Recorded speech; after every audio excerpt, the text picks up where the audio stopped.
Florida, a land of sun and endless summer. But beneath the surface of paradise, sometimes the strangest stories unfold, and this is one of them. Inside this Sam's Club, something happened that would ripple far beyond these aisles. Patrick Francis Mitchell, age 70, walked through the automatic doors, just another face in the crowd. Before we begin, as if the title didn't say it all, I feel the need to tell you that this story contains piss. Lots of piss and all over the place. The difference is that this particular piss came with a price tag. What happened next was anything but ordinary. In aisle 18, among the fluorescent lights and the endless rows of canned meats, a fellow shopper noticed something off. She saw Mitchell, hands below his belt, standing by 2 pallets of food. She pulled out her phone. She recorded. And what she captured was a moment of quiet violation. A man urinating on the food as if the world around him had faded away. The evidence was clear. The store's cameras caught it all. Mitchell approaching the pallets, the act itself, the seconds that seemed to stretch on forever. When it was over, he didn't run. He didn't shout.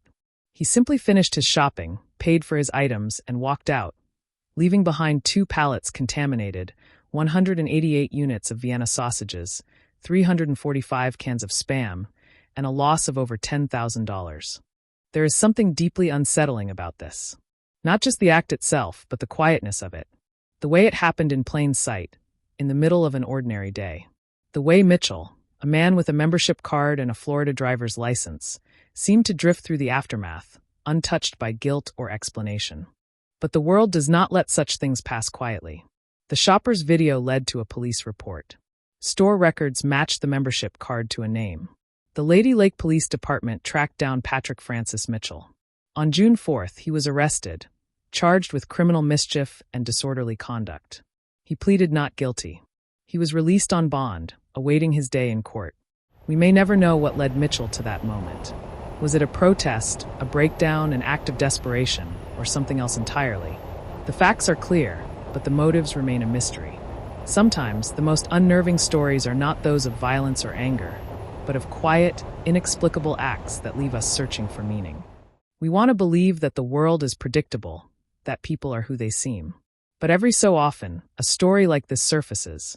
A story that reminds us how fragile that sense of order can be. How even in the most ordinary places, the strangest things can happen. And how sometimes we are left with more questions than answers. This is the story of Patrick Francis Mitchell, age 70. A Florida man. A neighbor. A mystery. And a reminder that, in the end, we are all capable of the unexpected. Thank you for joining me. Tune in again next week for another fucked up Florida man story. There will be no piss involved. I promise.